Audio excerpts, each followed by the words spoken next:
Hi, Tara. Hey, Rainy, Rachel.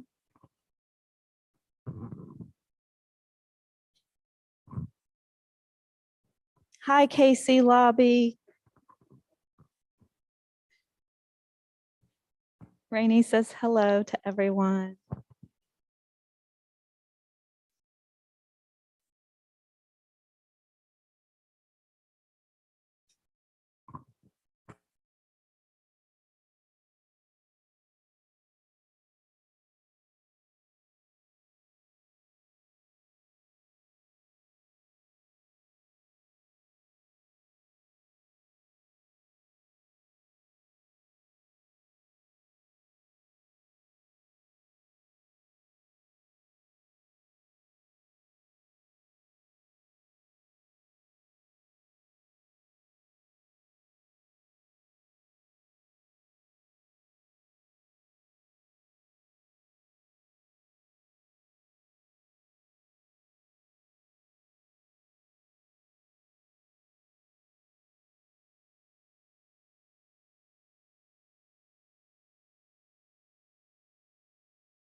Hi, Sue. Hi, Giovanna. Welcome.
Pulling up the prayers. Yeah, okay. Okay, we're ready. Do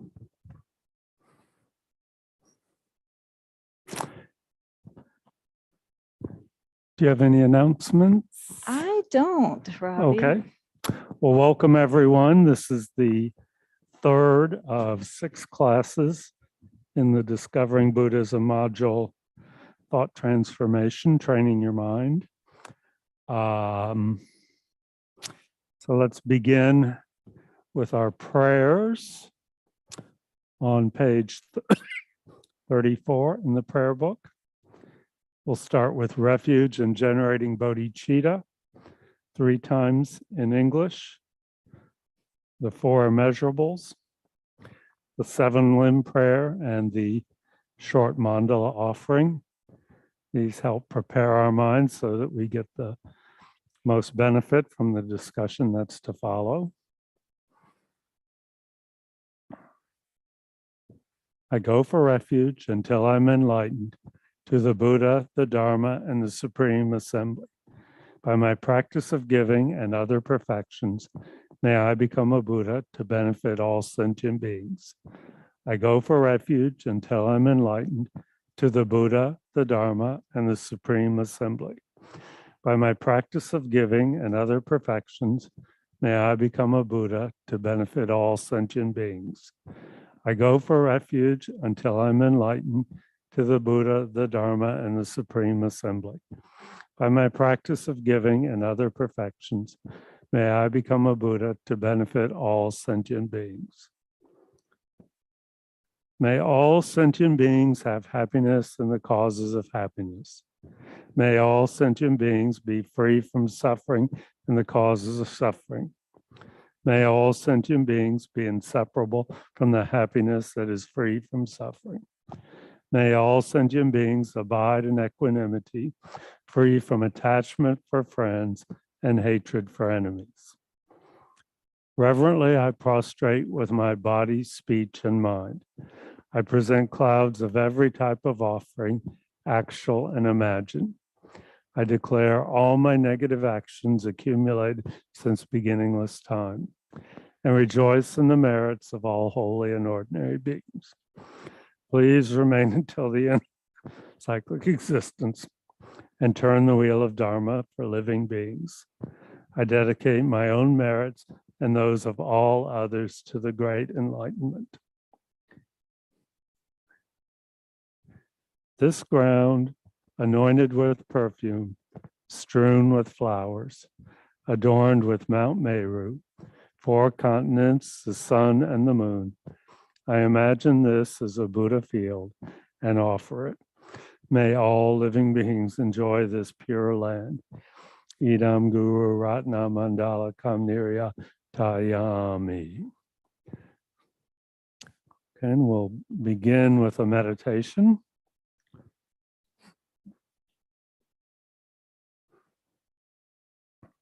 So start with your posture. Back a little bit straighter than you normally sit, but not rigid. Head maybe just a degree or 2 in front of the vertical, but not tilted to one side or the other. Eyes lightly closed or just very slightly open. Lips gently closed. Tongue on the hard palate behind our upper teeth.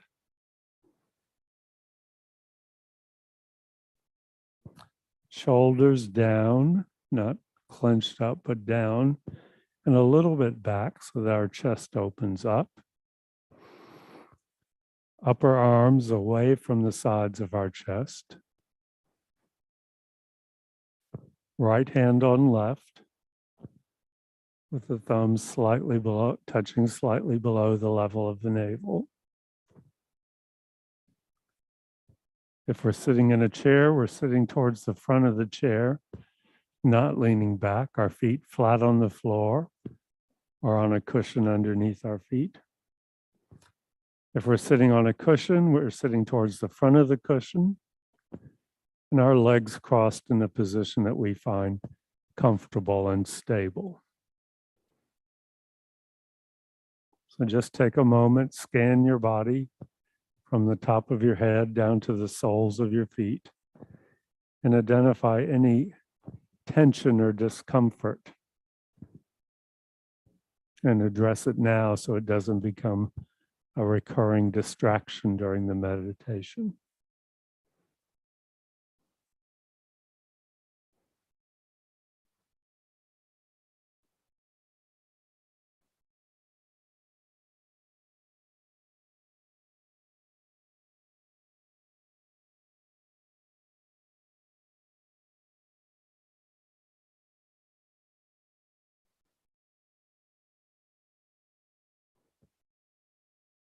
And we take 3 deep breaths from the abdomen, the stomach expanding on the in-breath and contracting towards our spine on the out-breath.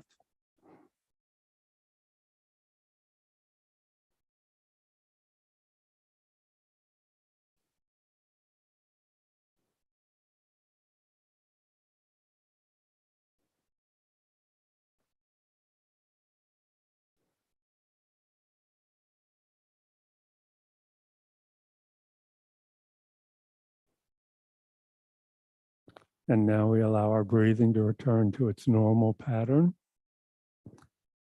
And always, as always, we begin by setting our motivation. In particular, the bodhicitta motivation,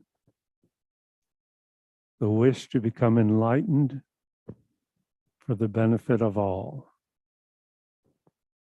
That is our motivation for doing this meditation and participating in the discussion that's to follow.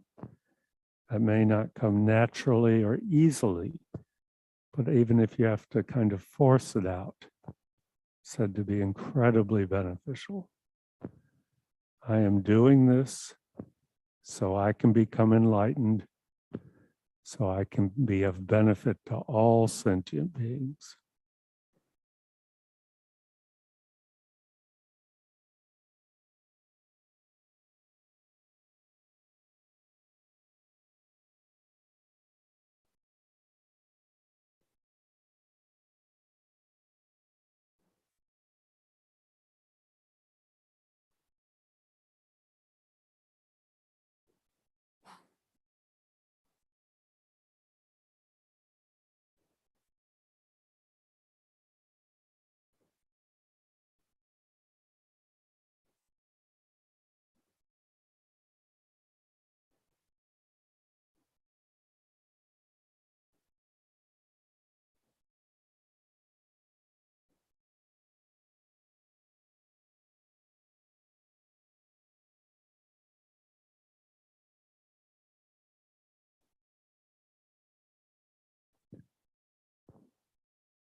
And having set our motivation, we now begin the meditation, a simple concentration meditation, placing the mind, the awareness, on a chosen object, the object in this case being the movement of the breath in and out through our nostrils, the physical sensation of air moving in and out through the nostrils.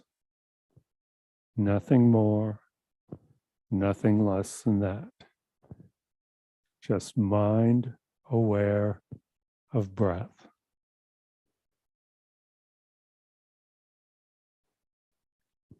And every time we notice that our mind has wandered off to another object, we just set that aside without judgment. Just say, okay, and come back to the breath over and over and over again.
And we end our meditation with a brief dedication to put a seal on it. We acknowledge that we've done something a little bit out of the ordinary that has made a positive imprint on our mind stream. And we think, may that positive energy not be lost, but may it ripen in the future in a way that benefits all living beings. And now, while we're still in this kind of focused, concentrated state, I'd like to read the text that we're using, the 8 verses of thought transformation. So, do you remember where in the prayer book that was? 161, okay. You can turn to page 161 in the Gold Prayer Book. We'll read this together.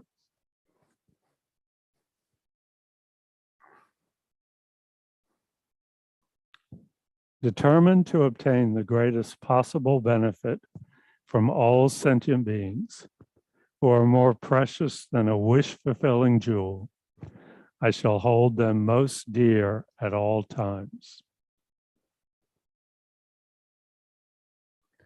When in the company of others, I shall always consider myself the lowest of all, and from the depths of my heart hold others dear and supreme. Vigilant, the moment a delusion appears in my mind, endangering myself and others, I shall confront and avert it without delay. Whenever I see beings who are wicked in nature and overwhelmed by violent negative actions and suffering, I shall hold such rare ones dear as if I had found a precious treasure. When, out of envy, others mistreat me with abuse, insults, or the like, I shall accept defeat and offer the victory to others. When someone whom I have benefited and whom I have great hopes gives me terrible harm, I shall regard that person as my holy guru. In short, both directly and indirectly do I offer every happiness and benefit to all my mothers. I shall secretly take upon myself all their harmful actions and suffering. Undefiled by the stains of the superstition of the 8 worldly concerns, may I, by perceiving all phenomena as illusory, be released from the bondage of attachment. Okay. So tonight we are going to discuss verses 3 and 4. First, I wanted to see if there are any questions about material that we've covered in the past couple weeks. Does anybody have any questions or anything they want to bring up? And of course, if you're joining us online, you can raise your hand if you're on Zoom. If you're on YouTube, just type your questions in the chat. If you're here, just raise your hand. Any questions? Okay. I don't see any. Are there any online? No. Okay. We'll continue with verse 3. This is really getting into the heart of the practice here. And this is really practical and something we can work with now. Vigilant, the moment a delusion appears in my mind, endangering myself and others, I shall confront and avert it without delay. And this, there's another translation that refers to, instead of delusion, refers to disturbing, translates as disturbing attitude. Delusion, we typically think of a thought that interferes with our ability to see reality, which is typically thoughts motivated by anger, attachment, and ignorance. And we'll talk about this a little bit more. A disturbing attitude, as used in the other translation, is a thought that upsets our mind, causes it to be agitated so that, again, we don't see reality. We don't see things as they are. So both terms are really implying that these are thoughts or ideas or emotions that come up that prevent us from seeing reality. And that's why they cause problems for ourselves and can cause problems for others. Any thought that's not based on seeing things as they are is going to be a source of problems. And the Buddha says if we're willing to look at our mind, we'll see there are a lot of delusions that come up. And that's part of the work that he says we have ahead of us to determine what's delusion and what's a real direct perception of reality. So the first thing he says is we have to be vigilant. And this is where our meditation practice comes in. Because typically when we're out living our lives or we're at work and we're getting phone calls and we're getting messages and people want to talk to us and we have to go to a meeting and we have to plan what's happening later in the day, we're thinking about what's already happened. We're thinking about what's going to happen, but we're not paying much attention to what's happening in our mind right now. So that's where actually developing some ability to concentrate, to pay attention to what's going on in our mind right now is a necessary skill that we have to develop. We can't transform our mind if we can't even see what's there right now. So the Buddha is saying the first thing you have to do is develop some ability to concentrate, which in the first meditation, we use the fairly neutral object of our breath. It's always there. We don't have strong feelings about it one way or the other, except when we're losing our breath or can't breathe. But as long as it's there, we're pretty neutral about our breath. But we take that same ability to concentrate and pay attention to our breath and take it off the cushion, take it into our work, take it into our interactions with our family, take it into our interactions with our friends and the people we dislike. And we use that same ability to concentrate on what's going on in our mind. That's a necessary skill if we want to become enlightened. We have to see what's there and see what would be better if we could change it. Okay, so we're vigilant. We identify these thoughts as soon as they arise. We don't let them fester. We don't let them lead us off into fantasies or make up stories about them or justify them or say, oh, this is great. We're vigilant and we notice them right away as they arise. So talk a little bit about what's going on in our mind. That's not really the subject of this course, but I want to talk about a little bit how the mind works from the Buddhist point of view. We have our mind or consciousness. I'll use consciousness here.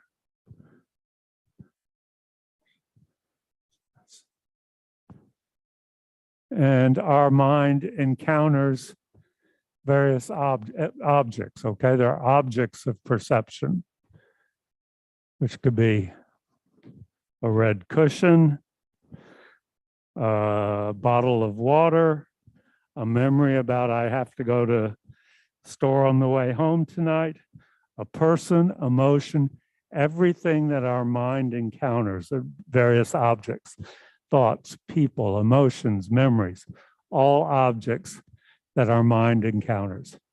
And every time our mind encounters an object, something as simple as a red cushion, automatically, right away, one of three things happen. We either experience pleasure, displeasure, or indifference. Buddha said, if we're willing to look at our mind, we're basically going through life saying, I like this, I don't like that, I don't care about that. I mean, it's really pretty childish. But everything we encounter, one of those three mental factors arises. I like it, I don't like it, I don't care about it. So I look at the red cushion, and immediately on perceiving the red cushion, one of those three feelings will arise, okay? Immediately on experiencing a beautiful sunset, one of those feelings may arise or will arise. Encountering an unpleasant smell, one of those feelings will arise. And encountering another person, one of these will arise. What determines which one of those arises in the mind? Why, when Chris, you're an advanced student, you don't get to answer. Okay, why, when I look at a sunset, does pleasure arise in my mind? Why do I say I like that? Experience, what kind of experience? So what's the Buddhist word for that?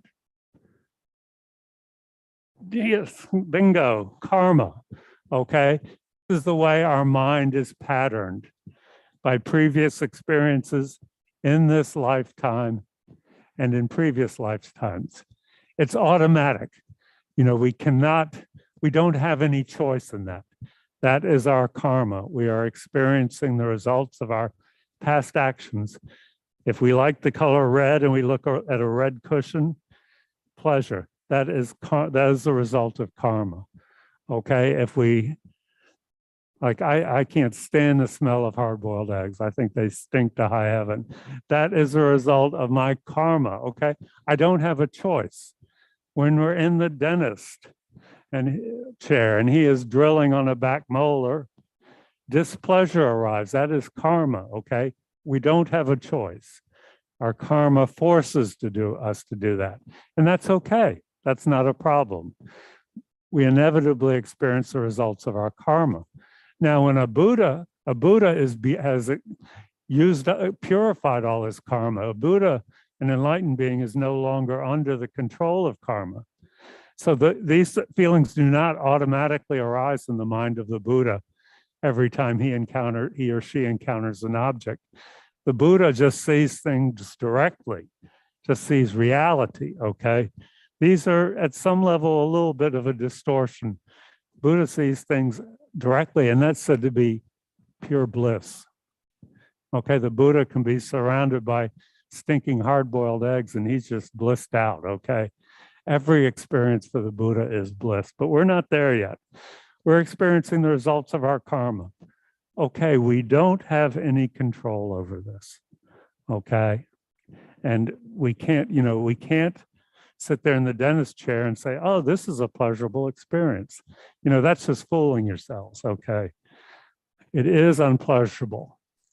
But the next step said, this is where spiritual training for most of us happens, is this quickly is followed by the delusions, okay, which is anger, attachment,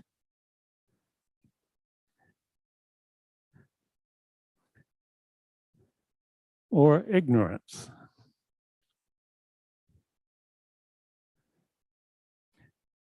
If it's a pleasurable experience, we become attached to it, which means we start to cling to it. We overestimate its value. Okay, yes, it's pleasurable, but we forget that it's not going to last, that it's not ultimately satisfying, that it's not going to make us happy. Okay, so we take pleasure and then we start to run with it and say, this person is the greatest person, and the more time I spend around this person, the happier I'm going to be, and we're going to stay together for the rest of our lives, and everything's going to be wonderful. And we know it's not going to work out, but that's where the attachment comes in. If it's displeasure, we push it away. We say, I don't want this, okay? That's a form of anger, okay? We make stories about this person is a source of my problems. They made me angry. They did this to me. They did that to me. I cannot be around them. I have to get away from them. Okay? And indifference, we go into ignorance. We say, this doesn't matter. This doesn't count. I have no relation to this person. I'm not interested in them. I don't care about their happiness. I don't care about their unhappiness. Okay, so these three, we don't have any control over this. This is our karma. But when we take those kind of almost neutral experiences of liking, disliking, don't care, nothing more than that, and start to project onto them and build stories around them, that's where we get into this stage, okay? That's where we're losing touch with reality. So spiritual training, it's said for most of us, is kind of learning to sever this almost automatic connection where we just take a pleasurable experience and run with it. We take an unpleasurable experience and build up a whole drama around it. That's all coming from our mind. That is all a projection from our mind that is not found in the object or the experience itself. Okay? So,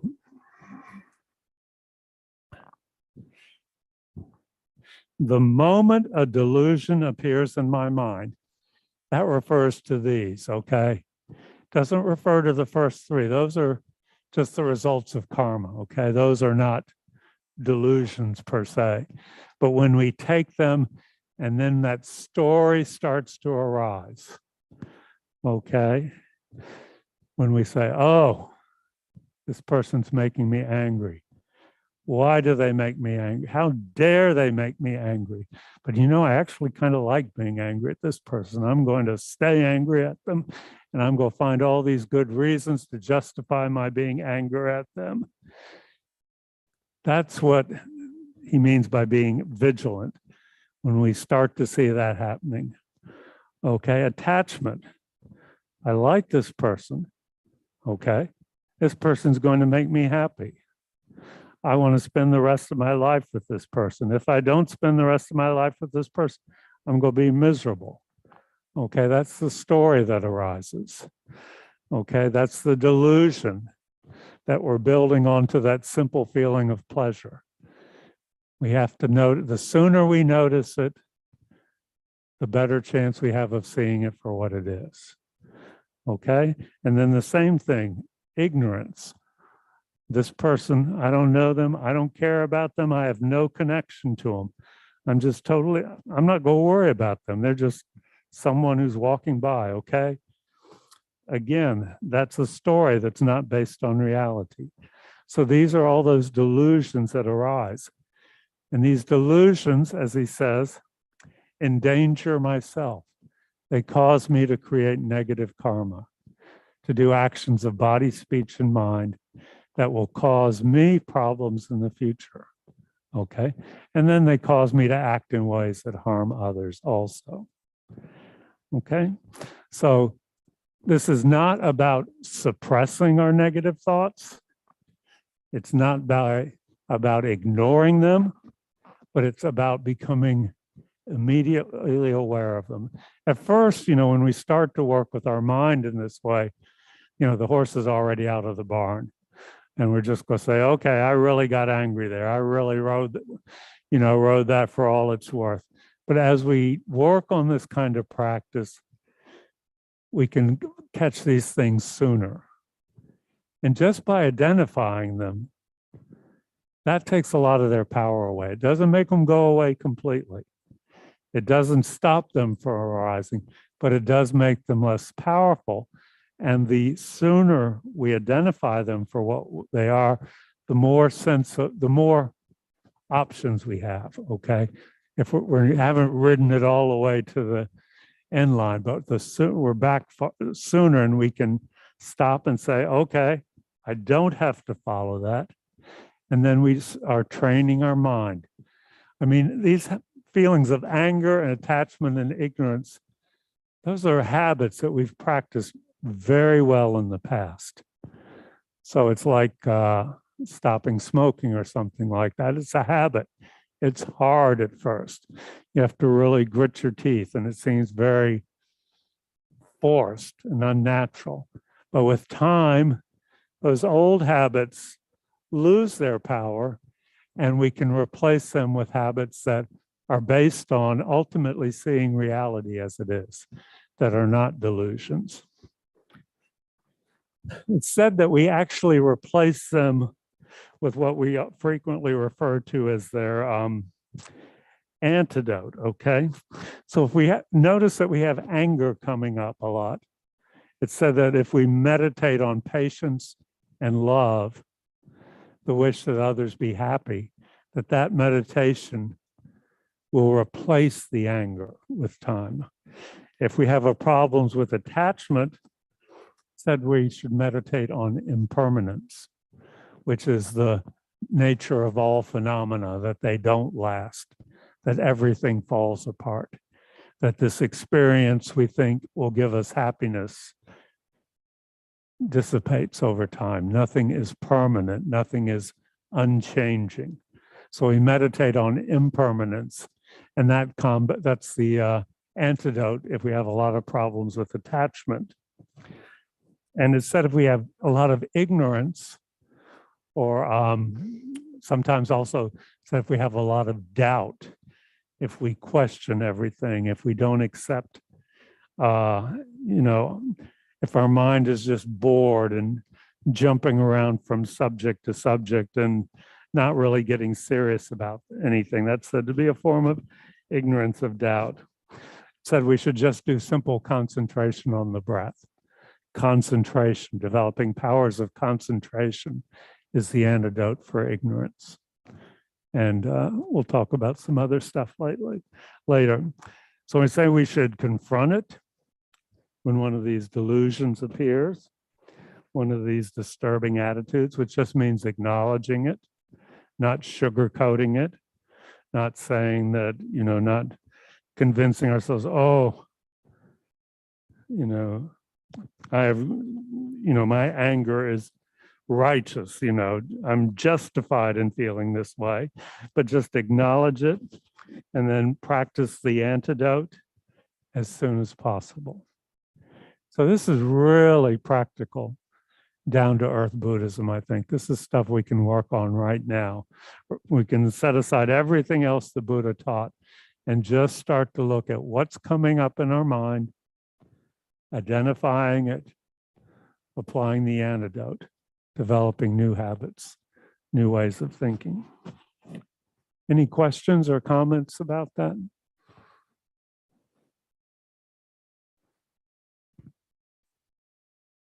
And again, anyone on YouTube, feel free to leave a question in the chat. Okay, so let's do a little meditation.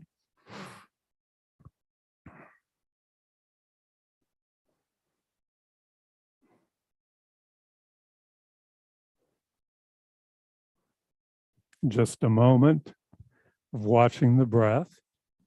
Get our minds back to that concentrated, focused state.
So let's think for a moment about the three delusions or disturbing attitudes.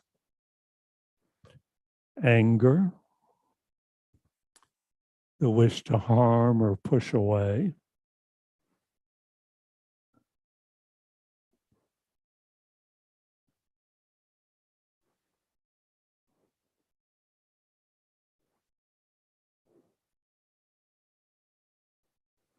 attachment, the mind that clings, that overestimates the good qualities of an object.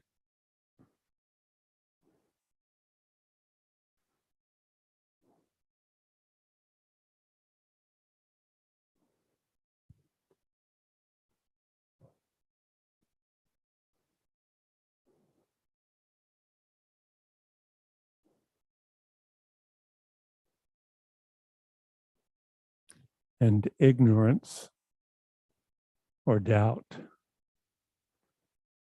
the mind that is agitated, unfixed, always jumping from object to object, always suspicious, always challenging,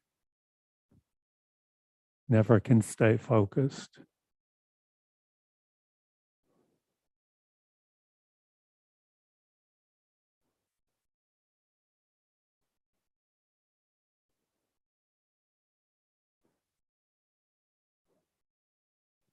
And certainly we all have experience of all three of these.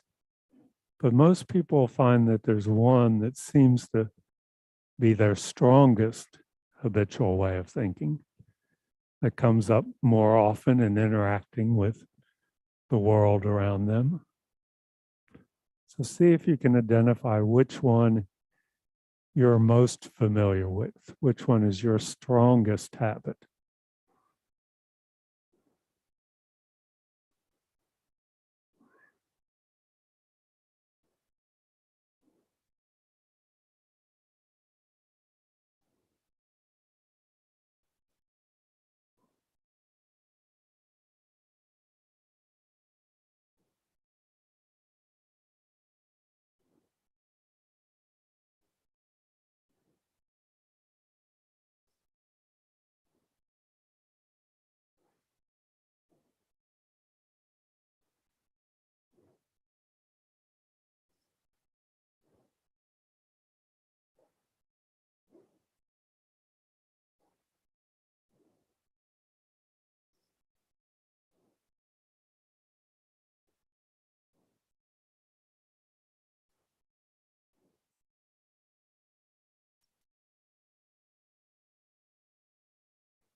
And having identified one of these delusions as the one that's most present in our mind, we think about the appropriate antidote that the Buddha has pointed out to us. If anger seems to come up over and over again, the antidote to that is to meditate on patience and on love, the wish that all beings be happy.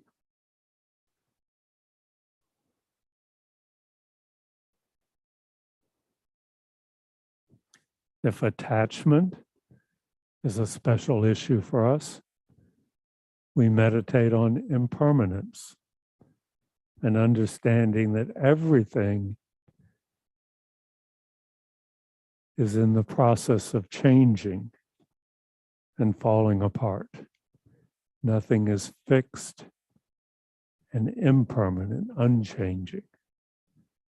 Everything is always changing from moment to moment.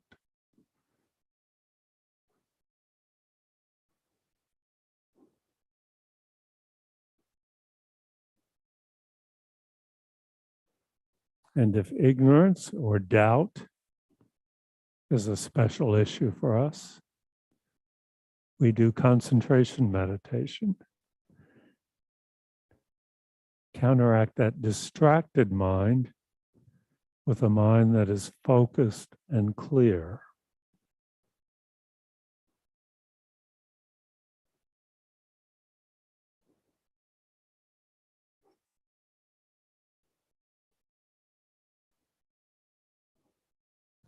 And we think about how, as we go about our day, the sooner we can bring the antidote to use,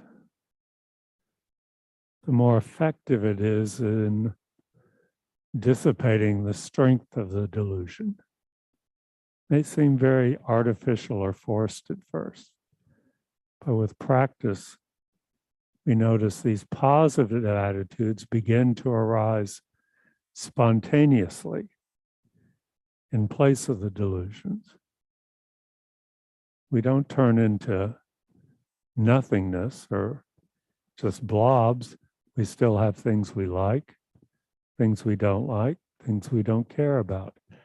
But we're not carrying that on to the next level of applying all this extraneous and really invalid interpretation upon those very simple feelings.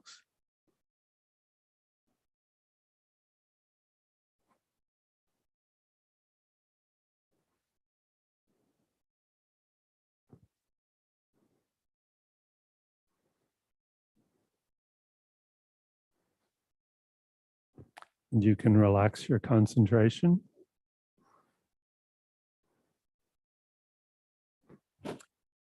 Okay, any comments or questions? We'll move on to the next verse. Okay. So this is, whenever I see beings who are wicked in nature, that always makes me think of Venerable Rabina. That word wicked, she uses it a lot. The other translation has person of bad nature. That may be a little bit more acceptable. And overwhelmed by violent negative actions and suffering, I shall hold such rare ones dear, as if I had found a precious treasure. And sometimes we think they're not all that rare. They seem pretty common at times. Okay, so whenever I meet a person of bad nature, I think that's probably a better translation. Wicked has a lot of connotation that I don't think is really appropriate here. Person of bad nature, someone who's always grumpy, always angry, always selfish, always looking out for one. Okay, it's just a fact. We do meet people like that. Okay, someone overwhelmed by violent negative actions, or sometimes that's said to be overwhelmed by negative energy. People who are just angry, attached, bitter. Okay, we can feel this coming off some people.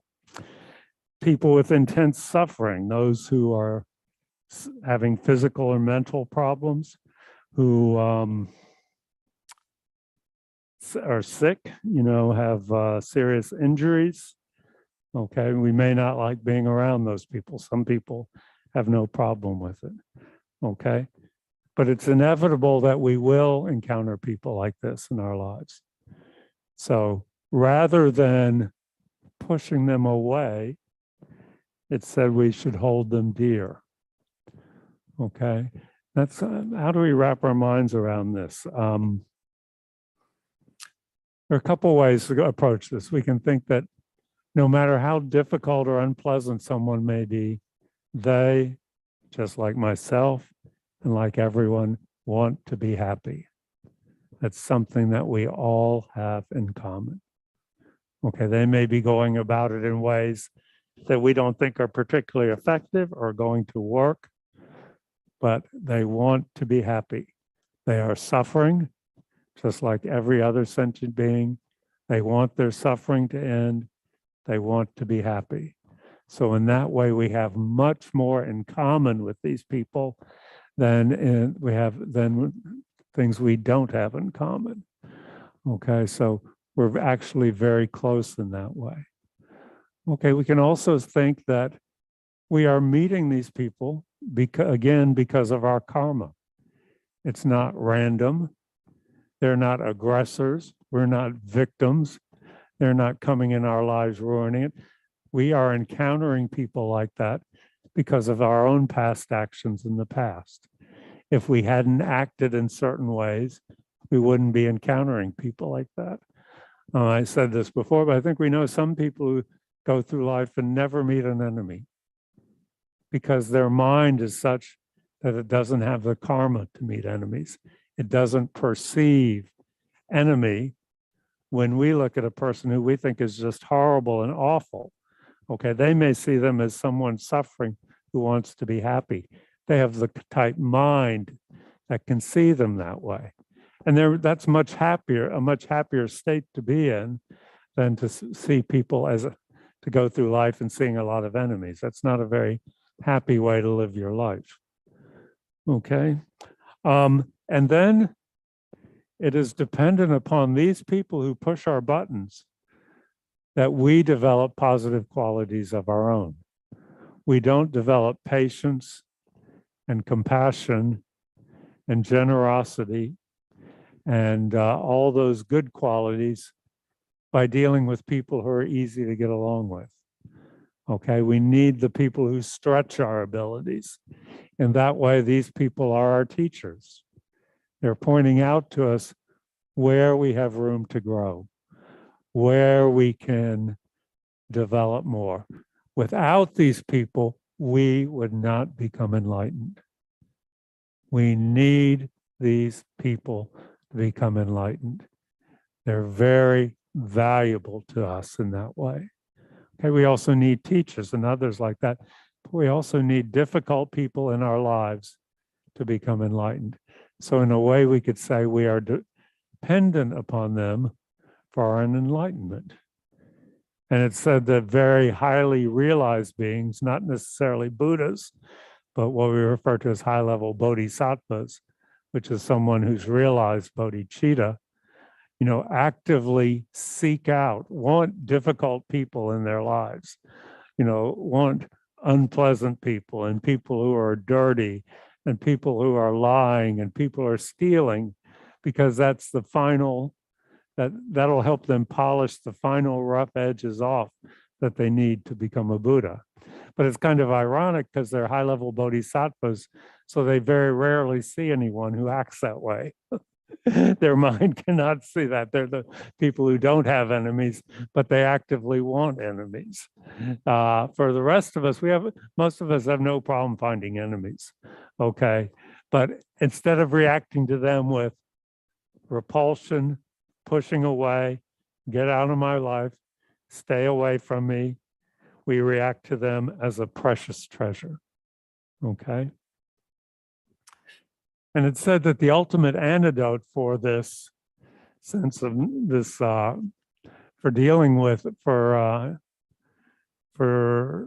learning how to deal with these people is an understanding of emptiness. And that's not the subject of this course. The antidote for difficult people, for unpleasant people, for enemies, the antidote is to meditate on emptiness, which is the ultimate nature of reality, which means nothing exists the way we think it exists. Things are very much dependent upon karma and my consciousness. That enemy, there is no quality of enemy, of unpleasant person that I can find out there in any being separate from my own mind and my own karma. Okay, because otherwise everyone who ever came into contact with them, including their own mother, would see them as an enemy if they really existed that way.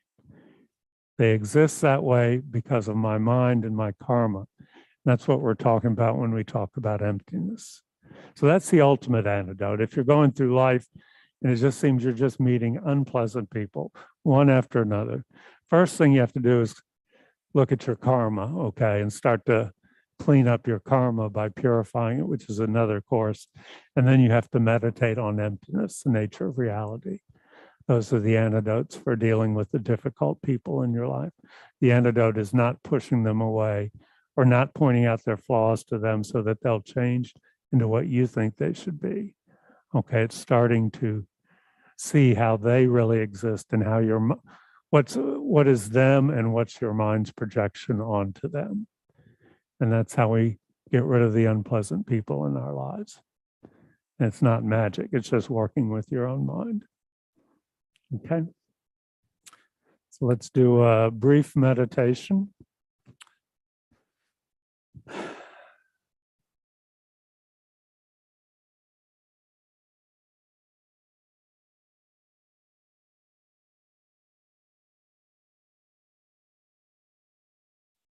Just a minute of breath.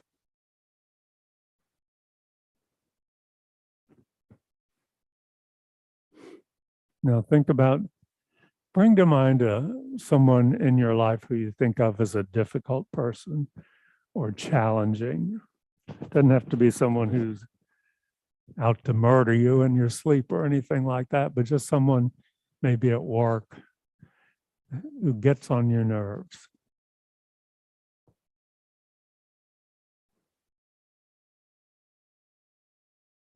And just realize that, okay, they're a difficult person. Well, a lot of that is my projection. I've decided they're a difficult person. I've labeled them a difficult person. I can't say for sure that every single person they know thinks they're difficult. So there's definitely an element of projection there. It's not too hard to see. And now we think that that person, as irritating as they may be, as many bad habits as they have, that person, just like myself, wants to be happy. Maybe I don't think they're going about it in the right way, but that is what they want. They want to be happy.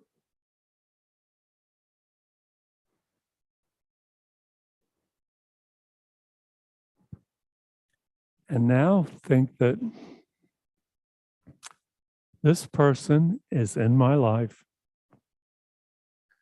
The ultimate reason that I am interacting with them is because of karma that I have created in the past. I am responsible for this situation. I am not a victim.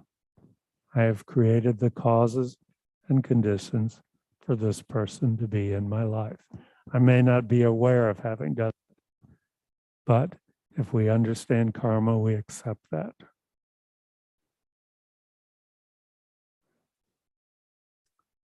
And then we think that this person, if I really take advantage of this situation, is helping me develop my positive qualities.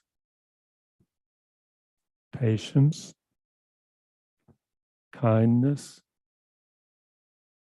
compassion, generosity, love. This person is presenting me with incredible opportunities if I can take advantage of them.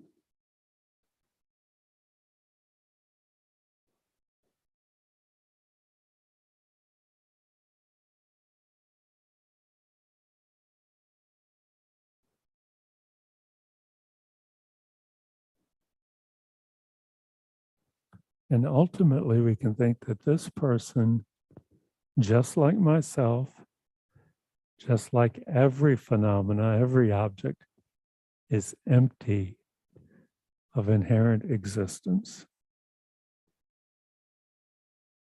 Instead, they are a result of causes, conditions, karmic forces, and my consciousness that labels them, which is not to say they don't exist, but they don't exist in that fixed, permanent, unchanging way that I think they do.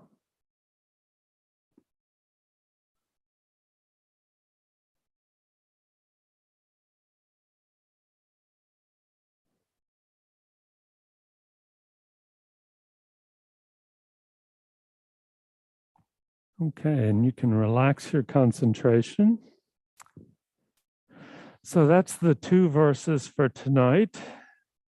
Next week we go on to, I'd hoped to do verse 5. Let's see, we have 3 more classes. Yeah, so no, we're on schedule. So next week we'll do 5 and 6. The week after that will be entirely on verse 7, which is really Tonglen, which is an important topic. And then the week after that we'll do verse 8, which is the 8 worldly concerns, and kind of wrap up. So meditate 6 days this week. Read the 8 verses before you begin your meditation. It's nice to do it out loud. Anybody memorized it yet? I know some people are working on it. Okay.